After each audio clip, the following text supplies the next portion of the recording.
बाप होने का अधिकार तो आप जानते ही होंगे, बच्चों को पीटना। अगर हम बच्चों को पीटे नहीं तो हमको भ्रम होता है कि हम इनके बाप हैं भी कि नहीं। पिछले दिनों मेरा 9 साल का बेटा मुझसे कहने लगा, पापा स्कूल में नई मैडम आई है, बहुत हॉट है, सी इज वेरी हॉट। अरे मैंने की चुप, टीचर माँ के समान होती है, चुप हो जा। तो पलट के मुझसे कहने लगा, आप चुप हो जाओ, हमेशा अपनी जुगाड़ में ही रहते हो। वाह वाह वाह। किसी जानवर को, किसी गधे को कभी आपने हंसते हुए नहीं देखा होगा।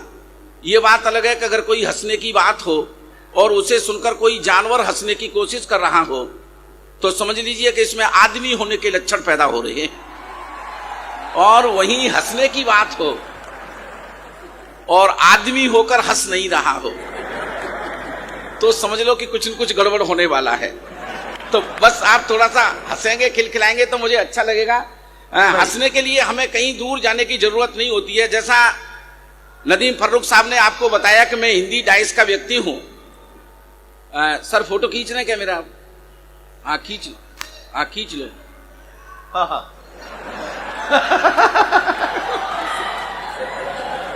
नहीं, असल में क्या है कि जब से ये डिजिटल फोटोग्राफी होने लगी है तब से मैं बड़ा भयभीत रहता हूं। डिजिटल फोटोग्राफी में होता क्या है, कई बार ऊपर का हिस्सा किसी का और नीचे का किसी का। उदाहरण के लिए ऊपर ऊपर लटूरी लट्ट और नीचे नीचे आलिया भट्ट। हाँ, कपड़े उतारे वो और सत्यानाश हो जाए मेरा। हाँ, हंसने के लिए सर कहीं जाने की जरूरत नहीं होती है। आज हमने छोटे छोटे बच्चों के हाथ में एंड्रॉयड मोबाइल पकड़ा दिया है। जब से ये एंड्रॉयड मोबाइल हाथों में छोटे छोटे बच्चों के में आया, बच्चों की भाषा क्या होगी भाई साहब? मैं कुछ तंज आप तक पहुंचाने की कोशिश करता हूँ। भैया ये फोटोग्राफी कब तक करते रहोगे? अखबार वालों को मत देना इसको, अखबार वाले छाप देंगे, मैं जानता हूं। हाँ, अखबार में फोटो छपे वैसे अच्छी बात होती है।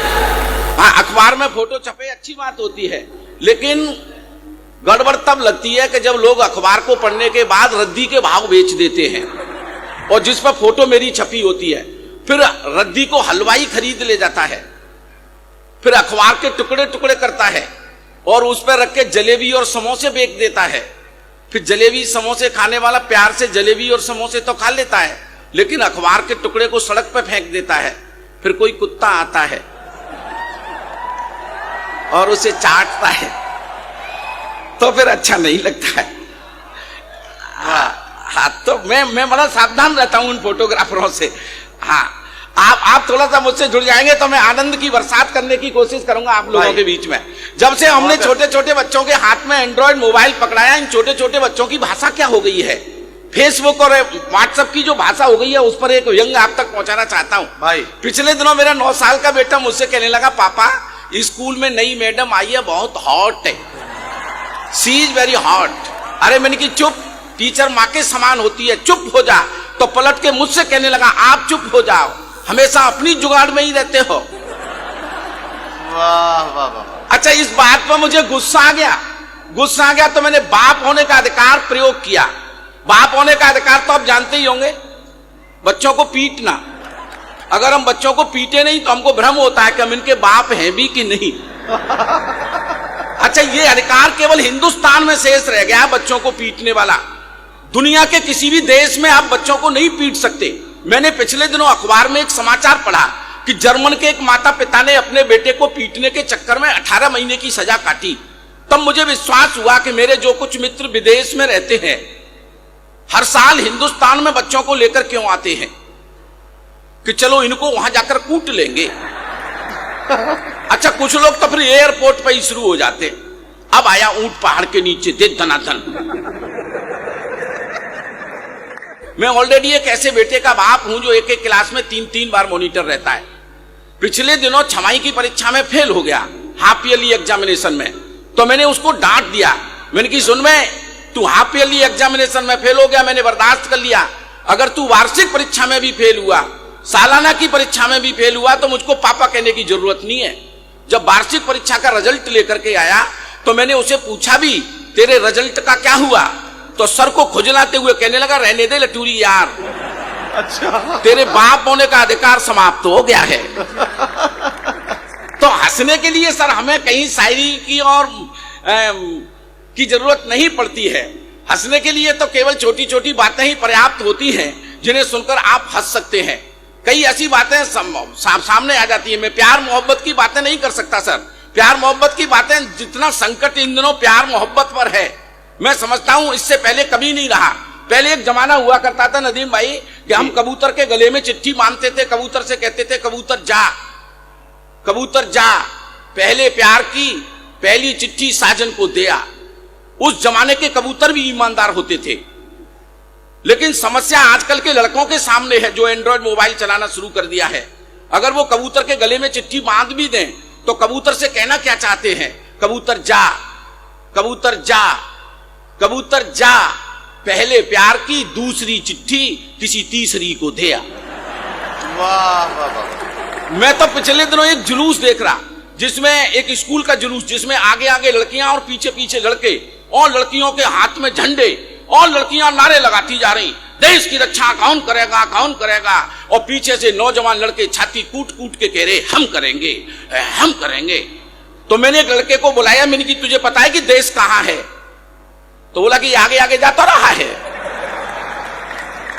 तो स्थितियां प्रेम मोहब्बत की जब ऐसी हो जाए, अच्छा प्रेम मोहब्बत हमारे बुजुर्ग लोग किया करते थे।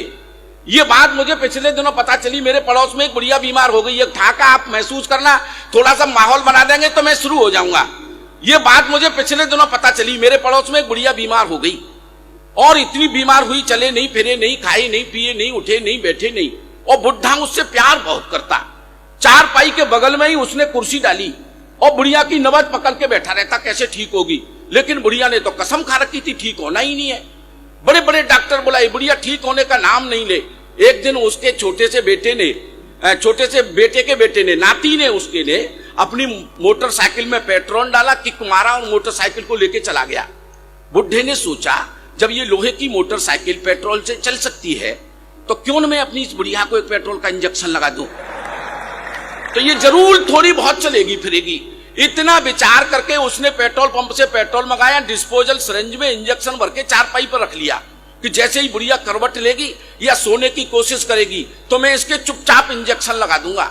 और जैसे ही बुढ़े को मौका मिला वो पेट्रोल का इंजेक्शन जट बुढ़िया को लगा दिया। और पेट्रोल जैसे ही शरीर के अंदर पहुंची, मारे जलन के बुढ़िया चारपाई पे से खड़ी, कभी कमरे में इधर भागे, आप ढाके के लिए तैयार रहना, कभी कमरे में इधर भागे, कभी कमरे में उधर भागे। और बुढ़ा बैठा बैठा सोच रहा 70 की हो गई, लेकिन एवरेज तो अब भी पूरा ही दे रही है। ये मोहब्बत और प्यार का एवरेज है। हाँ, ये जब तक बना रहेगा निश्चित रूप से आप मानिएगा, मैं लोगों को हंसने हंसाने की बातें हमेशा इसलिए करता हूं कि आज हमारे जीवन में सब कुछ है। अगर गायब हुई तो नदीम भाई हमारे जीवन से हंसी और खुशी गायब हो गई। तब मैं 4 पंक्तियां कहना चाहता हूं कि संबंधों के आंगन मितवा अब दिल से दिल की दूरी है। संबंधों के आंगन मितवा दिल से दिल की दूरी है, और इस पेट की खातिर पग पग लड़ना हम सबकी मजबूरी है। वाह वाह वाह वाह। पेट की खातिर पग पग लड़ना हम सबकी मजबूरी है। रोना धोना छोड़ साथिया, मुस्कानों के गांव चले। क्या कहना, जीना है तो सच कहता हूं, हंसना बहुत जरूरी है। वाह वाह वाह। लेकिन हंसने का सौभाग्य भी हर किसी को नहीं मिलता। कुछ सरफिरों का तो यहाँ फूटा नसीब है। चेहरे पर मुस्कान नहीं तो समझ लेना गरीब है। हंसने हंसाने पर कैसी बंदिशें, हंसता तो वो है जो खुदा के करीब है। वाह वाह। हंसता तो वो है